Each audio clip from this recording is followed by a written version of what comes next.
할렐루야.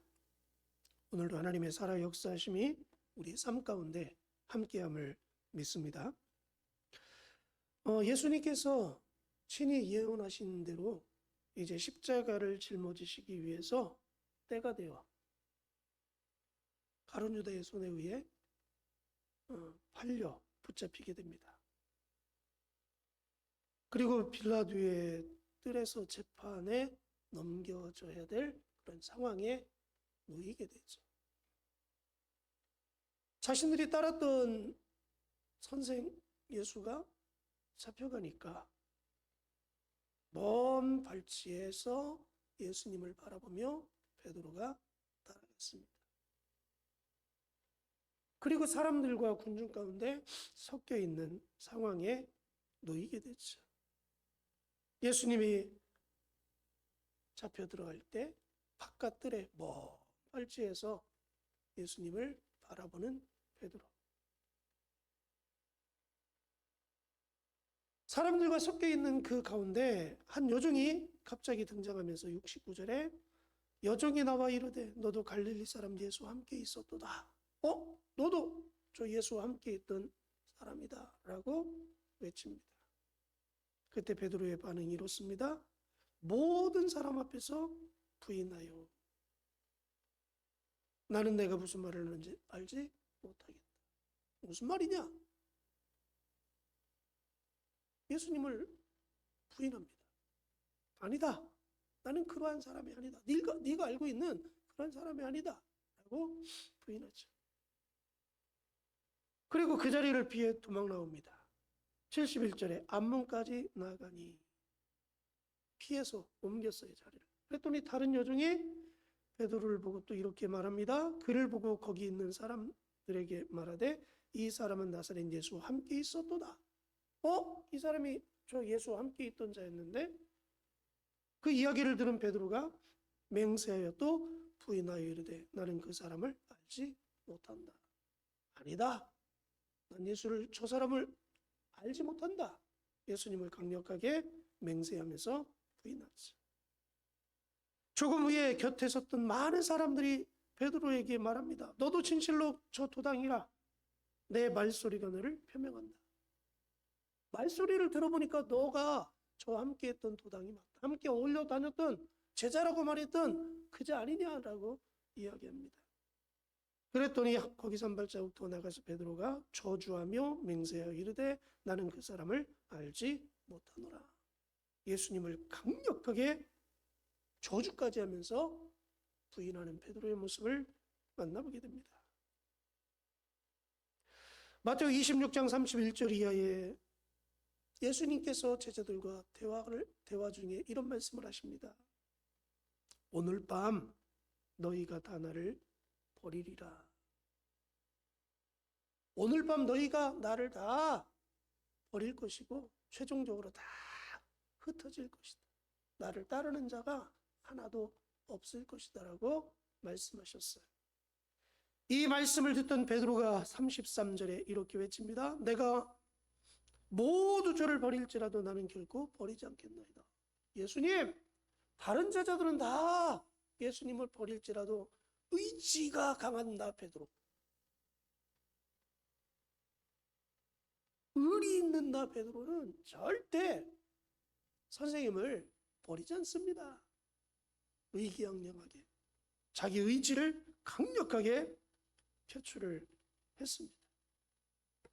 예수님 부인하지 않겠다고, 예수님 끝까지 어떤 상황일지라도 나 베드로는 예수님 곁을 떠나지 않겠다고 강력하게 의지를 표명했습니다. 자기 마음을 예수님께 강력하게 어필했습니다. 그런데 어떻게 했어요? 오늘 보니까 예수님을 3번씩 부인합니다. 그래서 그랬을까요? 예수님이 겟세마네 동산에 오르셨을 때 제자들에게 말씀하죠. 나와 함께 기도하자.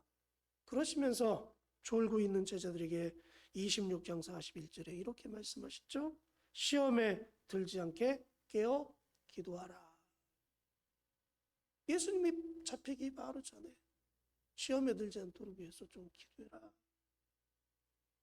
그렇게 말씀을 하셨습니다. 여러분, 예수님을 따르는 것은 내 의지를 가지고 할 수 있는 게 아니고요. 의리를 지키기 위해서 하는 게 아니고요. 정으로 하는 게 아닙니다. 예수님을 따르는 것은 영적인 것이기 때문에 영적인 힘이 있을 때 가능한 것이고요. 영적인 힘이 주어지면서 생기는 믿음이 있을 때 예수님을 끝까지 따라갈 수가 있는 것이죠. 내 의지는요, 꺾여요. 내 의지는 여러 가지 환경과 상황에 맞닥뜨리면 무너집니다. 의지가 강한 사람이라고요? 무너집니다. 의지는 내 정신과 육신적인 것에서 나오는 것이지 예수님을 따르는 것은 영적인 거예요. 육신적인 것과 영적인 것은 엄연히 다릅니다. 육신적인 것은 마음을 독하게 먹으면 할 수 있다고 말합니다. 그러나 영적인 것은 내가 마음을 독하게 먹는다고 해서 감당해낼 수 있는 것이 결코 아니라는 거예요. 주님 주시는 힘이 있을 때만이 여러분 가능한 겁니다. 주님 주시는 힘이 없으면 내 자신을 부인하고 예수님을 따라가야 될 베드로가 도리어 예수님을 3번씩이나 부인하는 실패자의 모습으로 전락하고 있습니다. 다른 사람은 몰라도 너 베드로는 절대 예수님을 부인하면 안 되잖아. 가장 예수님에게 사랑받았고 가장 많은 가르침을 받았고 예수님이 기적과 이적을 행할 때에 가장 두드러지게 앞장섰던 그런 베드로. 다른 사람은 몰라도 너는 그러면 안 되잖아 라고 사람들이 말할 수 있어요. 그리고 베드로 자신도 자기가 그렇게 할 줄 알았습니다. 다른 사람은 다 도망가도 내가 누굽니까? 예수님, 베드로입니다. 예수님의 기적의 현장에 빠짐없이 있었던 나 베드로. 많은 기적 가운데 내가 그 은혜를 경험했던 나 베드로. 나 베드로입니다 라고 예수님께 어필했지만, 의지를 피력했지만 위기의 상황에 딱 부딪히니까 살기 위해서 예수님을 3번씩이나 부인하고 있는 모습을 보게 됩니다. 그리고 도망가 버렸어요. 여러분, 신앙생활할 때에 견딜 만한 힘이 있어야 됩니다. 영적인 힘이 있어야 됩니다. 그래서 여러분, 오순절 다락방의 성령의 임재가 그래서 너무너무 중요한 겁니다. 실패했던 이 베드로가 오순절 마가의 다락방에 성령의 임재가 임한 이후에 영적인 힘이 생기니까 사람이 완전 바뀌어버려요. 180도 바뀝니다. 살기 위해서 도망갔던 베드로가 죽기 위해서 군병들 앞에, 군중들 앞에 당당하게 섭니다. 예수님을 부인했던 베드로가 부인했던 그 예수 그리스도를 세상 가운데 선포합니다. 너희가 십자가에 죽인 예수 그리스도가 구원자다, 메시아다. 예수 그리스도를 믿고 죄사함 받고 구원받아라. 부인했던 예수님의 이름을 도리어 세상에 선포하는 사람으로 바뀌어버렸어요. 의지가 다시 한번 세워져서요? 아닙니다.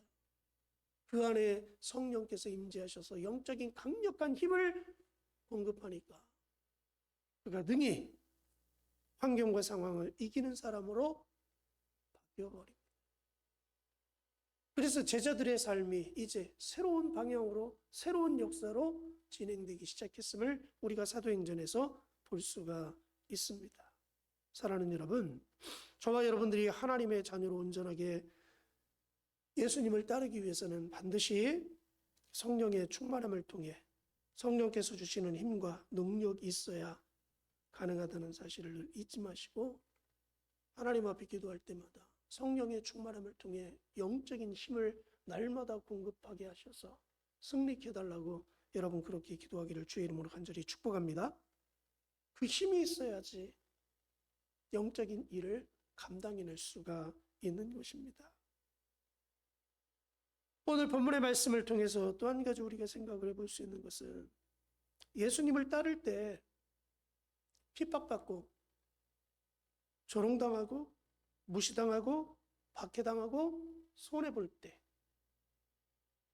때로는 내가 삶 속에서 실패하는 부분들, 그런 것들이 있을 때 내가 예수님을 정말 잘 믿고 따라가고 있는가? 질문을 던질 때가 있습니다.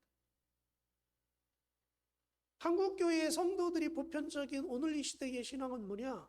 예수님 믿으면 어려움이 없어야 된다. 예수 믿으면 성공해야 된다. 예수 믿으면 실패함이 없다. 예수 믿으면 시온의 대로를 달린다. 예수 믿으면 육신적으로도 건강해야 된다. 모든 것이 다 잘 되는 거, 성공하는 거, 승리하는 거, 복 받는 거, 여기에 초점이 맞추어져 있습니다. 그러다가 어느 날 갑자기 예수님 때문에 핍박을 당해요. 어려움을 당해요. 때로는 손해보는 일이 생겨요. 자녀들이 잘 안 풀릴 때가 있어요. 사업이 어려움을 만날 때도 있습니다. 직장 생활에서 위기를 만날 때도 있습니다. 그러면 사람들이 한순간에 믿음이 확 꺾여버립니다. 나 예수님 잘 믿는데 왜 이런 어려움이 있지? 예수님 잘 믿는데 왜 나에게 이러한 상황들이 벌어지지? 그러면서 한순간에 믿음이 확 무너지는 모습들을 봅니다. 나 예수님 잘 믿는데 왜 사람들에게 핍박을 받아야 되지? 나 예수님 잘 믿는데 왜 사람들이 나에게 자꾸 시험거리를 가져다 주지? 왜 우리 사업은 번창하지 못하고 이렇게 힘들지? 이런 고민 속에 빠지게 되고 갈등 속에 빠지게 되고 믿음의 근간이 흔들리게 됩니다. 여러분, 이러한 일을 만나면 이상히 여기지 말라. 예수님 말씀하셨어요. 예수님 믿는다고 해서 여러분 다 부자 되는 거 아니고요. 다 성공하는 거 아니고요. 다 잘 되는 거 아니고요. 예수님 믿는다고 해서 어려움이 없나요? 있잖아요. 실패 없나요? 실패하죠. 계획된 대로 다 되나요? 안 될 수도 있잖아요. 그렇다고 해서 하나님이 나를 사랑하지 않는 것인가요? 그렇다고 해서 내가 구원받은 하나님의 백성 아닌가요? 그렇다고 해서 하나님의 인도하심과 지키심과 보호하심이 없는 건가요? 아니잖아요. 하나님과 나와의 관계는 전혀 변함이 없어요. 근데 때로는 우리의 신앙관이 잘못됐기 때문에 그 잘못된 신앙관 속에서 나 혼자 무너지는 거죠. 당연히 예수 그리스도를 믿으면 하나님의 공급하심과 체험을 통해서 복을 받을 수 있습니다. 근데 복만 있나요? 핍박도 있고요. 실패도 있고요. 어려움도 있습니다. 근데 우리는 한쪽으로만 너무 치우친 신앙생활을 하다 보니까 또 그것만 추구하는 신앙을 갖다 보니까 문제가 생깁니다. 그래서 예수님께서 마태복음 24장 9절에 그때에 사람들이 너희를 환난에 넘겨주겠으며 너희를 죽이리니 너희가 내 이름 때문에 모든 민족에게 미움을 받으리라. 끝까지 견디는 자가 구원을 얻으리라고 말씀하셨습니다. 예수님 잘 믿는데 핍박이 와요. 조롱이 와요. 박해가 와요. 심지어는 예수님 때문에 죽기까지 합니다. 사도행전에 그게 너무나 잘 나와 있잖아요. 정말 열심히 예수님 믿는데 하루아침에 막 예루살렘 교회 핍박이 확 오고요. 사람들이 막 핍박 때문에 흩어지기 시작합니다. 그 사람들이 대충 예수님 믿었던 사람들인가요? 아니잖아요. 자신들의 재산까지 다 팔아가지고 교회를 위해서, 하나님 나라를 위해서 막 헌신하고 충성했던 사람들이에요. 그러면 오늘 이 시대에 신앙관을 가지면 그들은 복받아야죠. 다 복받아야 돼요. 어려움 없이 승승장구해야 되고요. 여러분, 믿음은 그런 게 아닙니다. 하나님의 자녀로 이 땅의 삶을 살아가는 게 그런 것이 아닙니다. 예수님 잘 믿으면요, 핍박받습니다. 예수님 잘 믿으면요, 손해봅니다. 예수님 잘 믿으면요, 사람들에게 때로는 조롱도 받습니다. 예수님 잘 믿으면 내 가족들이 나를 핍박해요. 유별나게 왜 예수 믿냐고, 대충 믿으면 안 되냐고, 적당하게 믿으면 되지 뭘 그렇게 열심히 하냐고 도리어 사람들이 조롱하고 가족들이 도리어 나서서 가로막는 일들이 많이 있습니다. 여러분, 이러한 모습들은 그냥 당연한 거예요. 당연한. 왜? 어둠의 세력은 누가 사로잡고 있어요? 마귀가 사로잡고 있습니다. 공중권세 잡은 자는. 그래서 안 믿는 자들을 통해서 믿는 자들을 계속적으로 핍박하고 압박하고 올무를 치는 건 올무를 치죠. 그 상황에 맞닥뜨렸을 때 우리가 이길 수 있는 힘이 있어야죠. 잘못된 편협된 한쪽만의 신앙관을 갖고 신앙생활하다가 어려움에 딱 직면하면 와장창 깨져버려요. 여러분, 우리에게 다가오는 여러 가지의 어려운 문제. 어떤 면에서 베드로가 지금 당하는 거는요, 당연한 거예요. 왜? 따라갔던 스승인 예수님이 잡혀가면 그를 추종하고 따라갔던 제자들에게도 압박이 오는 건 당연하잖아요. 그럼 오늘 이 여종들이, 사람들이 너도 그와 함께 했던 자 아니냐? 너도 예수와 함께 했던 자 아니냐?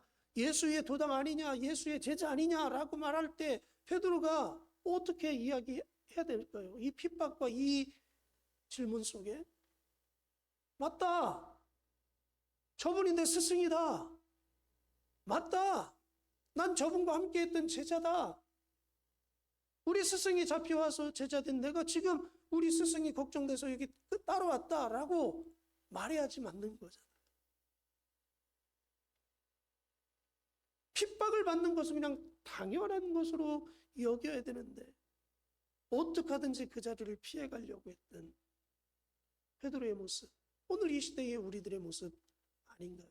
손해 안 보려고 하고 어려움 안 당하려고 하고 어떻게 하면 좀 편하게 예수님을 먼 발치에서 바라보면서 그냥 적당하게 따라가려고 하고 무조건 잘 돼야 되고 무조건 축복받아야 되고 무조건 성공해야 되고 당연히 그래야죠. 그래서 영향력이 있고 힘 있는 사람이 되어서 하나님의 일을 하는 것은 맞습니다. 그러나 우리들의 신앙이 오직 거기에만 맞추어져 있으니 온실안의 화치와 다를 바가 없어요. 조금 찬바람이 불고 조금 비바람만 쳐도 막 휘청휘청하고 꺾여버리고 화려했던 그 모습들이 다 떨어져 버리는. 근데 그러한 실패했던 그 베드로가 언제 변화됐어요? 오순절달 앞방에 성령이 임할 때 영적인 능력이, 영적인 은혜가, 힘이 공급되니까 이제 제대로 된 신앙생활을 하기 시작하더라는 거예요. 사랑하는 여러분, 핍박이 와도 괜찮고요, 환란이 와도 괜찮고요, 손해를 당해도 괜찮고요, 죽으면 죽으리라는 신앙으로 갈 수 있는 힘이 어디서 와요? 하나님으로부터 주어질 때, 성령으로부터 주어질 때 가능합니다. 그때 온전한 신앙생활, 그때 온전한 예수 그리스도의 따름이 시작되는 거죠. 그러므로 오늘 저와 여러분들이 하나님 앞에 기도할 때 하나님, 내가 온전한 신앙의 사람이 되게 하시고 하나님 주시는 힘과 능력 가지고 온전한 예수님의 제자로서 어떤 환란이 오고 어떤 핍박이 오고 어떤 손해가 있을지라도 예수님을 능력 있게 따라갈 수 있는 제자가 될 수 있도록 해달라고, 하나님의 자녀로서 교회의 지체로서 맡겨진 사명, 맡겨진 사역들을 능히 잘 감당하게 하셔서 하나님께 영광, 우리에게 기쁨이요 주 앞에 섰을 때 잘했다 칭찬함을 받을 수 있는 복된, 성숙된, 능력 있는, 힘 있는 그리스도인들 되어지기를 주님의 이름으로 간절히 축복합니다. 오늘 말씀 부여잡고 기도합니다. 하나님, 내가 예수님 믿고 따를 때 핍박을 받고 조롱을 당하고 무시를 당하고 박해를 당하고 손해볼지라도 예수님 믿고 예수님 전파하고 예수님 잘 따라갈 수 있는 성도 될 수 있도록 성령의 충만함을 통해 권능받게 해달라고 기도하시고요. 또 우리 몸된 교회가 마지막 때에 영적인 싸움에서 우위를 점하고 어둠에 속해 있는 영혼들을 끄집어내고 구원의 자리로 이끌어낼 수 있는 교회로 세워지게 해달라고 같이 한번 기도하고요. 우리 교회에 속해 있는 모든 성도들이 성숙한 그리스도인, 힘 있는 그리스도인, 능력 있는 그리스도인들로 세워져 가게 해달라고 같이 한번 기도합니다.